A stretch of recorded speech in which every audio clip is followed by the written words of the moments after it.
मित्रों, स्वागत है आपका मेरे चैनल पर। आज आप कबीरदास जी की एक और कहानी सुनने जा रहे हैं, ऐसा झूठ जो सत्य से भी श्रेष्ठ। एक मार्मिक कहानी, कबीरदास जी की अमृतवाणी। एक समय की बात है, काशी की पावन भूमि पर गंगा अपनी अविरल धारा में बह रही थी। नदी के तट पर फैला सन्नाटा ऐसा था मानो स्वयं प्रकृति ध्यान में लीन हो। उसी शांत वातावरण में एक आश्रम के समीप संत कबीरदास अपने शिष्यों के साथ बैठे थे।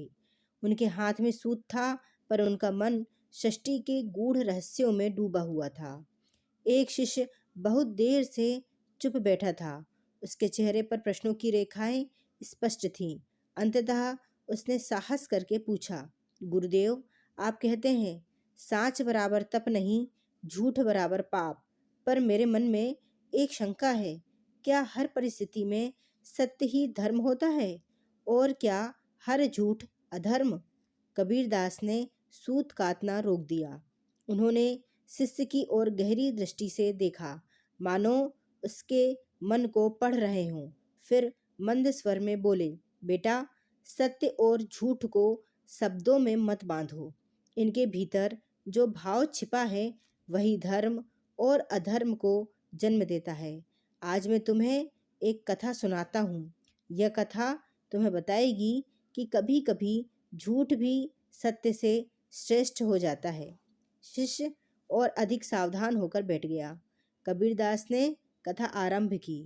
गंगा नदी के एक सुनसान क्षेत्र में नगर की भीड़ से बहुत दूर एक छोटी सी कुटिया बनी हुई थी। उस कुटिया में एक वृद्ध स्त्री रहती थी। उसका जीवन अत्यंत सरल था। ना उसके पास धन था, ना परिवार, ना कोई महत्वाकांक्षा। उसके पति का देहांत वर्षों पहले हो चुका था। संतान कोई थी नहीं। पति जाने के बाद नगर का जीवन उसे सूना लगने लगा था। इसलिए उसने गंगा के शांत तट को अपना घर बना लिया था। वह वृद्ध स्त्री व्यर्थ की बातें नहीं करती थी, ना किसी से विवाद, ना किसी की निंदा। उसका अधिकांश समय ईश्वर स्मरण, ध्यान और सेवा में बीतता था। वह प्रातःकाल उठती, जंगल से सूखी लकड़ियां बीन कर लाती, अपनी एकमात्र गाय को चारा देती, फिर उसका दूध दुहकर नगर में बेच आती। उसी दूध से मिले थोड़े से पैसों में उसका जीवन सादगी से चलता था। उसकी सबसे बड़ी पहचान थी सत्य। वह सत्य को केवल बोलती नहीं थी, वह सत्य को जीती थी। लोग कहते थे कि उसके मुख से कभी झूठ नहीं निकलता। कठिन से कठिन परिस्थिति में भी वह सत्य का साथ नहीं छोड़ती थी। उसके चेहरे पर सदा संतोष और प्रसन्नता बनी रहती थी। एक दिन की बात है, राज्य का राजा अपने सैनिकों के साथ शिकार पर निकला हुआ था। जंगल में एक सुंदर हिरण दिखाई दिया। राजा ने उसे देख घोड़े की एड़ लगा दी। हिरण तेजी से भागता हुआ गंगा की ओर आया और वृद्ध स्त्री की कुटिया के पास झाड़ियों में छिप गया। राजा भी वहीं आ पहुंचा।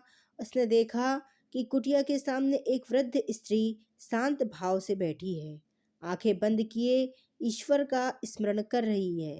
राजा ने ऊंचे स्वर में पूछा, बुढ़िया, क्या तुमने यहाँ से एक हिरण जाते देखा है? वृद्ध स्त्री ने आंखें खोली। उसने झाड़ियों की ओर देखा। हिरण वहीं छिपा हुआ था, भय से कांप रहा था। उस क्षण उसके भीतर एक गहरा द्वंद्व उठा। यदि वह सत्य बोलेगी तो हिरण मारा जाएगा, यदि झूठ बोलेगी तो उसके जीवन भर का सत्य तप टूट जाएगा। कुछ क्षणों तक वह मौन रही। फिर उसने धीरे से हाथ उठाकर दूसरी दिशा की ओर संकेत किया और कहा, महाराज, वह उस ओर गया है। राजा उसी दिशा में आगे बढ़ गया। वह बहुत दूर तक गया, पर हिरण नहीं मिला। कुछ समय बाद राजा को समझ आ गया कि उसके साथ छल हुआ है। हवा से तेज घोड़े पर सवार राजा को यदि हिरण नहीं मिला तो इसका अर्थ स्पष्ट था। राजा क्रोधित होकर वापस लौटा। उसकी आंखों में क्रोध था, स्वर में कठोरता। बुढ़िया, राजा बोला, तूने राजा से झूठ कहा है। तेरा सारा तप, तेरा सारा एकांत व्यर्थ हो गया। झूठ बोलकर तूने अपने धर्म का नाश कर लिया। वृद्ध स्त्री शांत रही। उसके चेहरे पर न भय था न पछतावा। उसने बड़े संयम से कहा, महाराज, मैं जानती हूँ कि मैंने झूठ कहा। राजा चौंक गया। फिर भी तुझे कोई पश्चाताप नहीं? वृद्ध स्त्री बोली, महाराज, यदि सत्य बोलने से किसी निर्दोष प्राणी का वध हो जाए तो वह सत्य मेरे लिए धर्म नहीं रह जाता। मेरा तप सत्य बोलना नहीं बल्कि करुणा है। राजा मौन हो गया। वृद्ध स्त्री ने आगे कहा, मैंने झूठ इसलिए कहा क्योंकि मेरे मन में कोई स्वार्थ नहीं था, ना भय न लालच। यदि मेरा झूठ किसी के जीवन की रक्षा करता है तो वह झूठ नहीं, धर्म है। और यदि सत्य हिंसा का कारण बने तो वह सत्य नहीं, अधर्म है। राजा की आंखें झुक गई। उसने पहली बार समझा कि धर्म केवल नियमों में नहीं, भावना में बसता है। वह बिना कुछ कहे लौट गया। कथा यहाँ समाप्त हुई।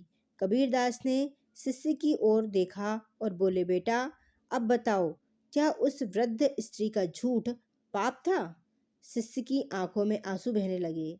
उसने हाथ जोड़कर कहा, नहीं गुरुदेव, वह झूठ सत्य से भी श्रेष्ठ था, क्योंकि उसमें करुणा थी, जीवन की रक्षा थी। कबीरदास मंद मुस्कान के साथ बोले, यही मेरी अमृतवाणी है। सत्य वही है जो हितकारी हो, झूठ वही है जो स्वार्थी हो। यदि मन सच्चा हो, यदि भीतर करुणा हो, तो शब्दों का झूठ भी ईश्वर के सत्य से जुड़ जाता है। गंगा की धारा निरंतर बहती रही और शिष्य के मन में कबीरदास की वाणी अमर हो गई। धन्यवाद मित्रों। यदि आपको हमारी यह कहानी अच्छी लगी तो हमारे चैनल को लाइक और सब्सक्राइब जरूर करें। आपका दिन शुभ हो।